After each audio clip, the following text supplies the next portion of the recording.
Welcome to Butterflies of Wisdom, everyone.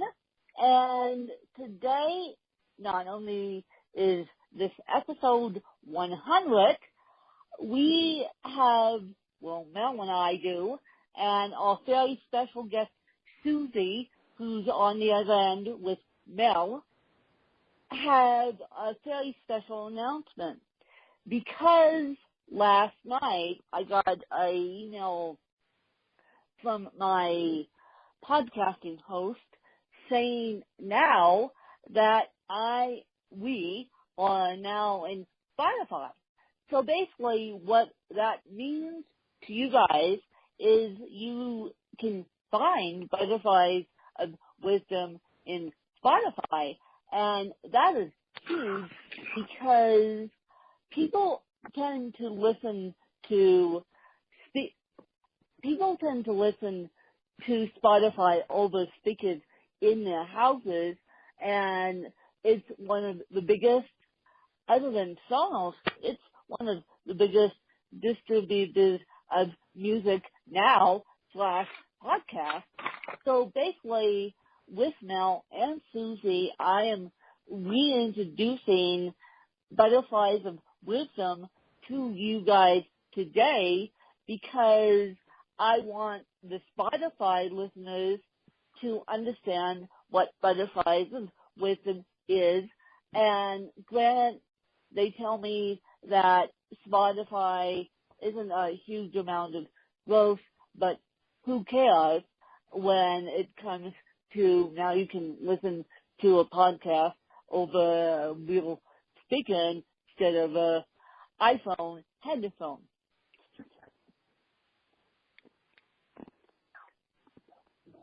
So now I'm going to have you start, and then Susie, you can chime in if you want, or just listen and see how it's done.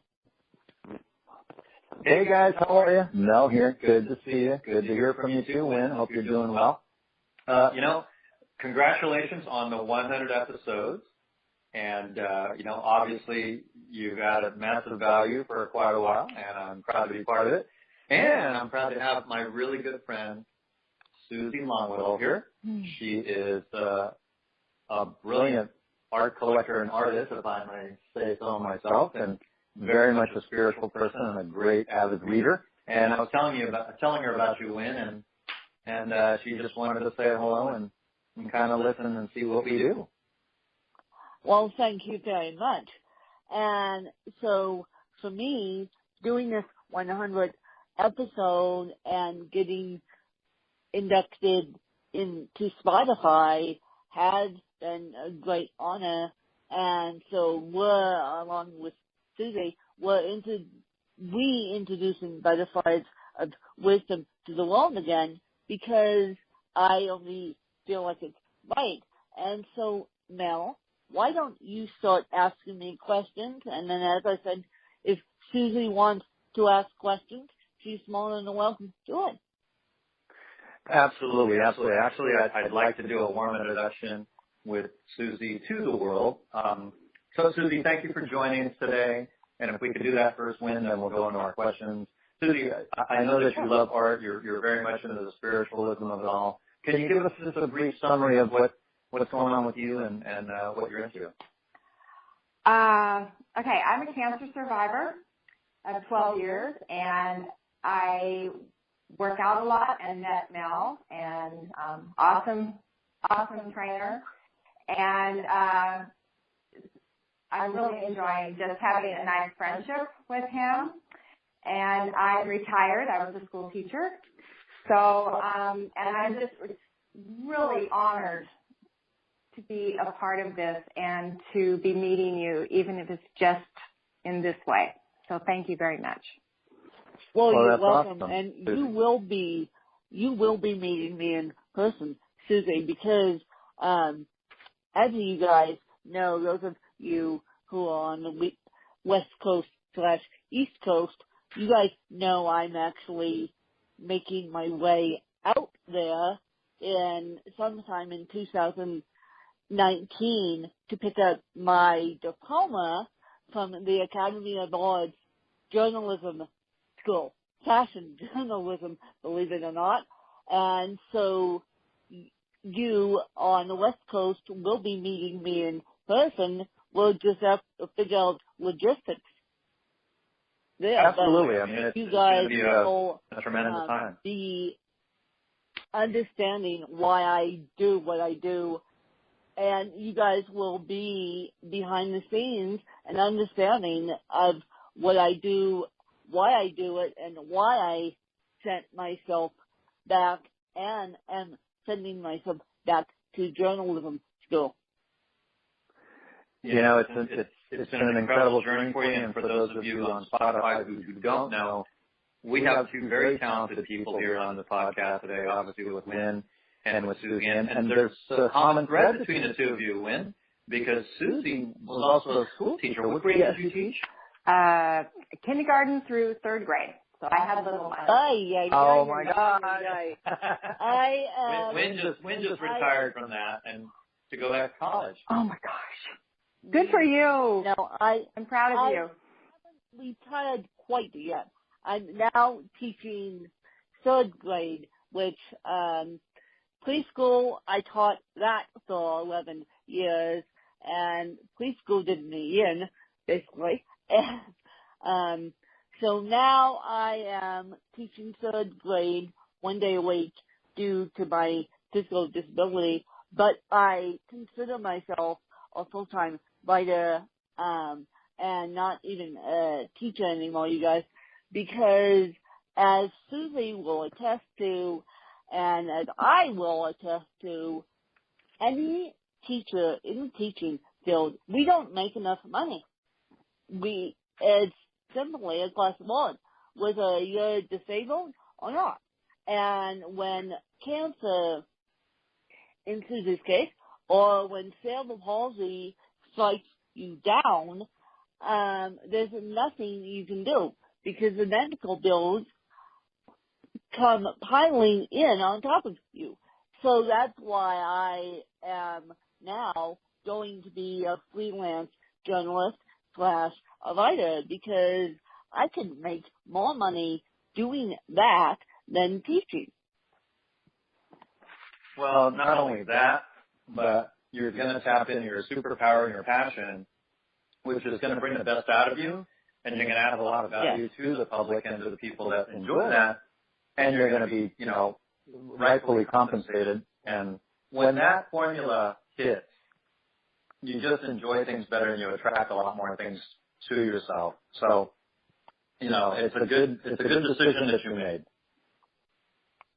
Well, it's a great decision that I think we all made to get out of the teaching field when we did. Now, Susie, when did you leave the teaching field? About 12 years ago, and I did not want to leave. I missed it every day. I still miss it. I really enjoyed teaching. Once a teacher, always a teacher. I think so. Yeah, once a teacher, always a teacher. No, and with this journalism degree, you guys, I'm now teaching every which way about cerebral palsy just to a wider audience. But at the same time, sometimes illnesses make you take a deeper and more spiritual life perspective. And if you don't mind me asking, Susie, and then I'll get back to you now, when were you diagnosed with cancer and in what area? I was diagnosed with uterine cancer first, and then when I got ready to go in for surgery, they did a body scan and found out that I had ovarian cancer as well. So I'm a survivor of both, and I'm very grateful. Yes, you are. Very grateful. Yes, you are. It's so funny because one of my former students' mom just got diagnosed with cervical cancer 3 weeks ago, and a friend of mine who's now working with me, also with the family, is thinking about deep diving into helping this family out. Because with chemo, as you know, Susie, with chemo makes you sick, it makes you weak, it makes you loopy, it just does a number on your body, and I don't think chemo is going to get any better. No, it's not. No. And I still struggle a little. It's not, and I believe you when you tell me you still struggle a little, because the chemo can go on and on and on in your system without you even noticing it. Yes, and there are times when I have the residual effects of chemo brain. What's chemo brain? It means that the drugs that go out completely throughout your entire body can really affect how your brain works, affects the connections in your brain. And so you have to allow time for the neuroplasticity of your brain to heal. And it does over time, but not completely. There are some things that can never be changed. And I didn't know that. I lose things. I lose things in my thoughts sometimes, and it's very frustrating. And Mel, I have something similar called CT brain, and Susie just explained how my brain works in a way of chemo. And I didn't know there was a name for it until today. So thank you very much, Susie, for explaining that to me. Because I memory, but I can't remember what I'm doing unless I write it down or unless someone tells me. Oh, that happens to all of us no matter what, I think. I can't blame it all on chemo brain. Well, I can't blame it all on CP, but the way my brain works is just a little bit different because my brain was damaged when I was young. I got diagnosed with cerebral palsy on June 22nd, or either June 22nd or June 23rd in 1987, and that just luckily now I think looking back on it, kids with being diagnosed with cerebral palsy now are more luckier than I was. Basically because of the medical technology, and it goes the same way with cancer. I mean, chemo's still chemo, but with the advances in medical technology we have now, it's amazing. It is. And I have to say, for someone that says they deal with something similar to chemo brain, you remember a lot of details.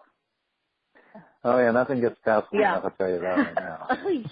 Yeah, that's true. That's true. I am super focused when I'm doing a podcast with Lynn, I can tell you that. That's true. Something tells me my memory wasn't that screwed up to begin with, because I can remember long-term details like this tomorrow. It's the short-term details I can't remember. It's the short-term details I have problems with. But Mel, I appreciate you bringing Susie on. And Mel, do you have any more questions for me? Of course you do. I know you do. Yeah, of course I do. You know, I mean, I've got two amazing people here who are very well-grounded. You guys are both very accomplished. You know, it's just amazing to me that you guys have you're very inspiring because even though you have two different backgrounds, you both have overcome a lot and you're flourishing a lot, you know. So what's new in your educational pursuits? We've got the winter time coming up here. We've got the new Spotify audience. What are our next action steps moving forward here as we're basically on the eve of 2018, right? There's only how many more weeks left before the end of the year? About 6 or 7 weeks? Yeah. You know? So yeah, what's going on with you in that regard? Really on God, no, you scared me on the podcast. Okay. So what's going on with me? Well, I am now taking 3 classes as of February. In December, I get a month and a half off from school, which is a nice break because my school is now on a typical school system. You actually get a whole day break, which when it comes to the college setting, I was never used to that. At my old college, you guys, they were on the 5-week program, 5 weeks on, 5 weeks off, which was too much for me. It was too much for me. And so then I always knew I wanted to go into journalism. And I asked them, I said, do you have a journalism program? Do you have a journalism program? Do you have a journalism program? And the closest they got to me was nonprofit management. And now and then I wasn't keeping my grade point average up. So lo and behold, they kicked me out of my previous college, Concordia. They literally kicked me out. I mean, if you don't keep your grade point average up, they will kick you out. So yeah, I became a college dropout, and which really set me on good footing now because I'm really doing what I want to do. I mean, when you apply to college, whether it's in person or online, decide your major before you apply to college. Wow. Win a college dropout? I can't even imagine that. Yeah. No. You know, it's funny because, a lot of people don't know this, but I dropped out of 10th grade in high school, and then I was working for Taco Bell at the time, hanging out with like not so good crowd, and Saturday and Sunday mornings picking up trash at Fremont Raceway after the Saturday and Friday and Saturday night drags. And I realized then that was not a long-term career move, so I went back to school. And I took a break for about 7 years, and then I moved up to the Sac area, and I went to Sac City College, and I made it to Davis. And loved the school and the whole thing, but my passion was really coaching and training, and I had an independent business outside of that as a young entrepreneur. And yours truly, dropped out of college my junior year. I walked out of the library into the quad, and I looked around. All these brilliant UC Davis students really just got their noses in their books and laptops, and I thought, I'm taking up somebody's valuable space here that deserves to be here more than I do. And I left. Yeah. And I never looked back. Yeah. You know, so it's been quite an education in and of its own. So I'm very happy that you're re-pursuing and reconnecting back to the educational system, because there are times when I do think, God, wouldn't it be great if I finished? But at this stage in my life, it's really not conducive anymore. It'd be more of a personal achievement instead of a professional application, if you will. So anyway, that's my similar common ground with you. No, and at this point in my life, it's a personal achievement / a career move, and people always think I'm going into early retirement. And no, I'm saying I'm not retiring, and Susie, I don't think you would ever retire from teaching unless you had an illness take you down, like cancer did. And so once you get into teaching, you don't want to leave necessarily. And I want to be a teacher to a wider audience. And you guys know that by now. So that's why I'm making this career move. But I'm certainly not going to be a starving artist. I'm certainly not going to be a teacher in the teaching field. I'm going to be a teacher in the journalism field. And I can't wait for you to shine in that field. And for you to come out to the San Francisco area so we can show you around. We'll see. I mean, we'll see. Things are basically looking good right now, but we'll see what it brings. And my advice to you guys is pick the major before you go into college. And if you don't think college is the right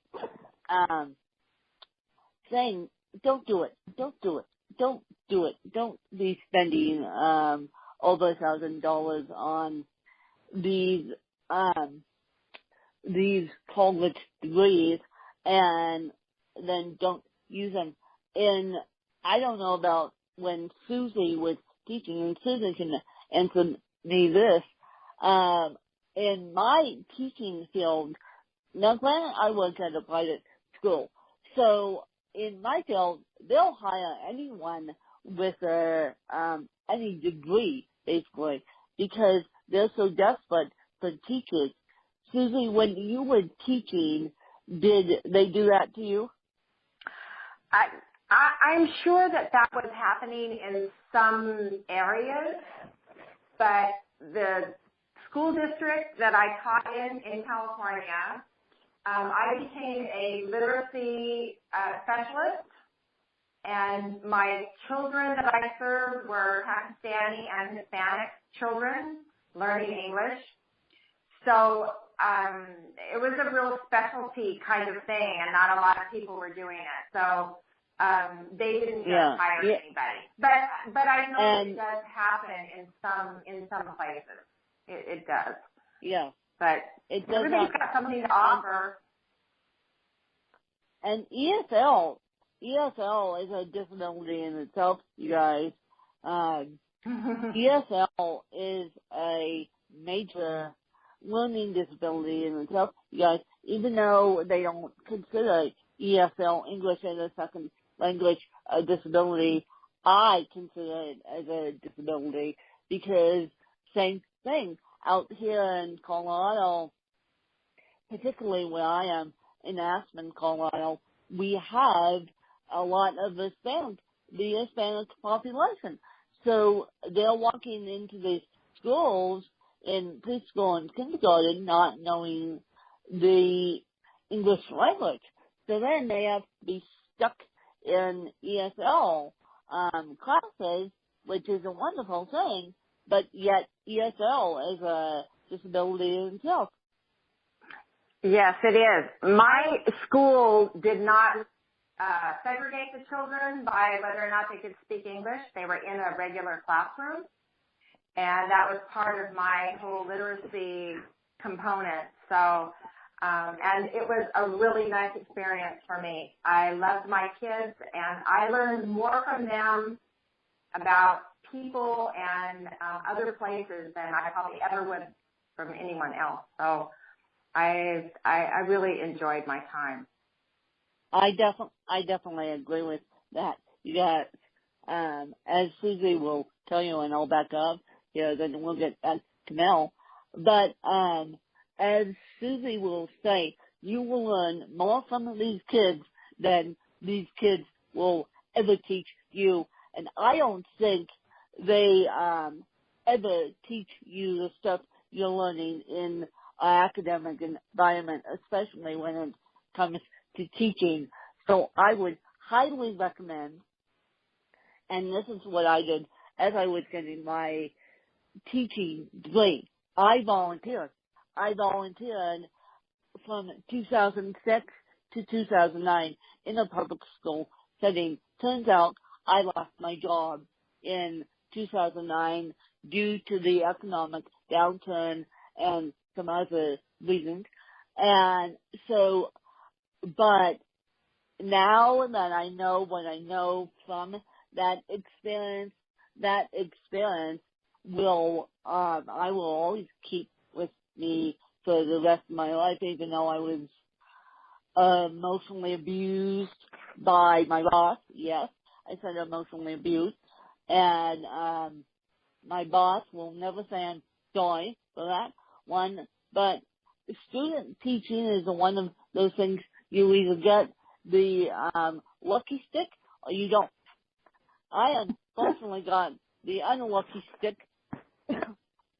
Maybe because I was disabled, I don't know, but unfortunately I got the unlucky stick. But at least I got the experience as I was getting my group leader certificate, and now I'm getting my associate's degree in a totally different field. Well, it sounds to me like you took the unlucky stick and turned it around and made it lucky for yourself. Well, that's one way to put it, Susie. I think I took the unlucky sticks in my life and turned them around and showed up at the lucky end. I don't know. I mean, that's one way to put it. But as I said, if you guys ever get the opportunity to student teach or do journalism on the side, freelance journalism, before you go into a journalism degree, you will be more prepared for those classes in any field. I would think being a personal trainer, you could do that too. Now, I don't know. Could you? Yeah. I mean, there are apprentice programs and there's, progressions in every career, especially in fitness. And usually your fitness trainers will start with a corporate club, like a 24-hour fitness or something, where you're basically kind of a hamster on a wheel. I mean, they're taking a massive amount of your pay, but yeah. Eventually, if you want to succeed at a high level in the fitness industry, you have to strike out on your own and set yourself apart from everybody. Otherwise, you're giving up so much of your revenue from a parent company that you're representing, and it's just not a healthy thing to do. And fitness is one of those things where, or any kind of coaching, is really about the connection you make with the client based on their superpower, based on your expertise, and based on the professional biography that you invest in over time. You got to find your niche, and that I think a lot of that has to do with in the sense. Journalism is like that too, in the sense, because if you don't connect well with the interviewee, you're going to have a major problem, especially if you work for a major corporation. So, taking a gap year and figuring out what you really want to do is a good thing, and student teaching is a good thing, and having a mentor is a great thing, you guys. So, Mel, any last questions for me? And Susie, you're welcome to chime in too, and I guess we would say welcome to the Spotify audience. If anyone finds me in Spotify, I mean, more power to you. But as I said, take a screenshot of it and show Mel, show me. I mean, when I downloaded the app last night and typed in Butterflies of Wisdom, they said, no, we can't find you. So I don't know what happened to that. So, Glenn, I know I'm in there, but it may take a couple of days to... It's okay. It'll all unfold. Don't worry. People will find us, and we'll find our place in their universe, and, and we'll have a good time as usual. We'll have brilliant people on like Susie and whatnot, and, we will. And make the world a better place, right? We will. Yes, we will. And so, There you go. any last questions for me, you guys? Well, no, just at this point, I think we've given some pretty good insight to our Spotify audience, and let's just kind of, leave them in mystery and provide them with another awesome episode. I think we're getting together again on Thursday, aren't we? Yes, we are. We're talking about giving back, and that's your subject, giving back and making your dreams happen, which Absolutely. I can do in my sleep, basically. So I appreciate you guys listening. I appreciate Susie joining us for episode 100, and I definitely appreciate Elle. And yeah, thank you. Likewise. And I definitely appreciate your support. And where can people find you, Susie? And then Mel, you do the exact same thing. Where can people find you, Susie, if they wanted to get in contact with you? I'm on Facebook. Okay. It's, yes, you can find, to paraphrase that, Susie Longwiddle. Mm-hmm. Yes. How do you spell that, Susie? It's Longwedel. There you go. I knew I was going to screw that up. That's why I wanted her to spell it out. But anyway, you can also find me on Facebook, and please feel free to private message me or just, or just whatever. And I'm happy to, if anything, I love learning from other people. And if there's anything I can contribute to make your day better, I will. Well, thanks, you guys, and I hope you guys enjoyed this episode. And for those of you listening on Spotify, or will be listening on Spotify, welcome aboard. Welcome to the crazy world of Butterflies of Wisdom, led by a journalist with cerebral palsy, and we have a couple amazing guests coming up. As I would like to say, I just secured a interview with one of my teachers, believe it or not. So this ought to be interesting, me interviewing a teacher who's also a journalist. Right. That's why she's teaching me. So she's a journalist and she's a mom. I won't give too much away, but we just secured that interview, so that should be interesting. And then we'll see what else comes out of the pot of Butterflies of Wisdom, and then we'll do a special 2018 episode. But enjoy the rest of 2017, and we'll see you guys. I'll see you next week, or probably tomorrow, and then Mel and I will see you on Thursday. And I just really appreciate you guys. Thanks, you guys. Thank you. Take care. Bye.